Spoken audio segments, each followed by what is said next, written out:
Sudan's war, Somaliland's ports, the UAE's expanding African footprint. From Sudan's battlefields to Somaliland's ports, the UAE's footprint is everywhere. If you want to understand Horn of Africa politics, you have to follow the Emirates Trail.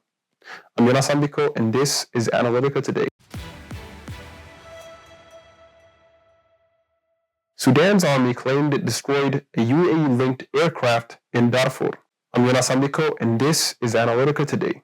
Last week, Sudan's army claimed it destroyed a UAE-linked aircraft in Darfur, killing 40 Colombian mercenaries allegedly supporting the Rapid Support Forces. The UAE denies it. But whether this claim holds or not is part of a bigger story. For nearly a decade, Abu Dhabi has been reshaping the Horn of Africa, investing in ports, arming allies, mediating peace, and fueling conflicts. Today, we're mapping the UAE's influence from Sudan to Somalia and what it means for the African sovereignty. We start in Sudan. Since the war erupted between the army and the RSF in April 2023, the UAE has been accused repeatedly of supplying the RSF with weapons, money, and now allegedly foreign fighters. Abu Dhabi rejects the claim. Officially, the UAE says it supports peace, but its reported support for the RSF follows a familiar playbook. Pick a partner, supply resources, secure leverage. Why Sudan? Because it's the gateway to the Red Sea, and whoever influences Sudan's port and trade routes can shape commerce from the Gulf to the Suez Canal. Also, there's the gold. Sudan's gold industry has become the lifeblood of its civil war, and nearly all of the trade is channeled through the United Arab Emirates. To put things in perspective, 90% of Sudan's gold production, worth an estimated $13.4 billion in illicit trade, is smuggled out of the country. Much of it ends up in the UAE markets, fueling both wealth and influence. From Sudan, we move east to Eritrea, a small but strategically critical state on the Red Sea. The UAE once leased Eritrea's Assab port during the Yemen war, turning it into a forward operating base for its military operations. That gave Abu Dhabi a foothold on the Bab el-Mandeb, the narrow choke point linking the Red Sea to the Gulf of Eden, through which 12% of global trade passes. Today, the direct military partnership has cooled. Eritrea has accused the UAE of interference and a backing political adversary. But the infrastructure and networks Abu Dhabi established in Assab remains an enduring asset. Eritrea's own regional posture is shifting. Tensions with Ethiopia have resurfaced, and here's where the UAE's allies come into play.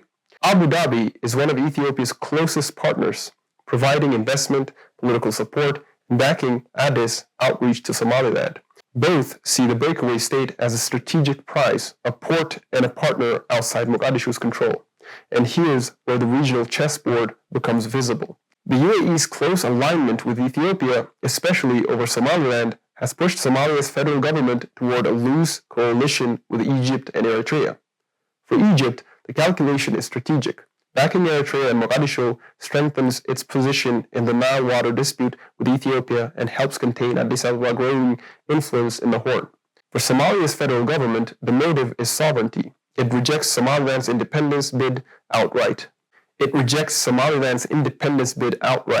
Meaning UAE and Ethiopia involvement in Hargeisa is seen as a direct challenge to Mogadishu's authority. Then there's Turkey, a heavyweight in Somali affairs. Ankara runs military training bases in the country, supplies weapons to Somali forces, and has poured money into Mogadishu's port and infrastructure.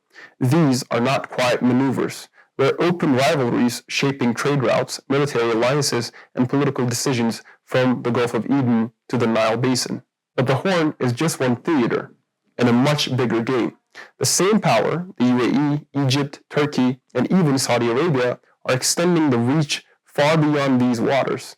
Across Africa, Gulf states are securing strategic footholds through port deals, military bases, and agricultural land acquisitions. Some of this is branded as investment or conservation, but in reality, it's about control or supply chains, food security, and political leverage. In West Africa, the UAE has signed long-term land leases for farming and livestock. In North Africa, Egypt and the Gulf states are deepening ties to safeguard Red Sea and Mediterranean trade routes. Turkey has expanded its military footprints from Somalia to Libya, projecting influence across two coasts. The pattern is clear. Secure coastal choke points like Djibouti, Berbera, and Port Sudan. Control critical resources from farmlands to minerals. Build alliances with political elites to shape domestic outcomes. For the Horn of Africa, this means the region's politics are no longer purely local. Decisions in Mogadishu, Addis Ababa, or Asmara are now influenced by rivalries in Cairo, Abu Dhabi, Ankara, and Riyadh. Decisions in Mogadishu, Addis Ababa, or Asmara are now influenced by rivalries in Cairo, Abu Dhabi, Ankara, and Riyadh, and by the competition for dominance across the entire continent. And that's the challenge. When external influence drives local politics, sovereignty becomes negotiable, and stability often comes second to strategic ambition. While external influence in the Horn of Africa isn't new, the scale, speed, and scope of the UAE's involvement mark a new chapter. And as the Gulf states deepen their African footprint, the question is no longer if they will shape the continent's future, but how much of that future will still be decided in Africa itself. That's all for today. I'm Jonas Ambiko, and this is Analytica Today. Like, subscribe, and join the conversation in the comments.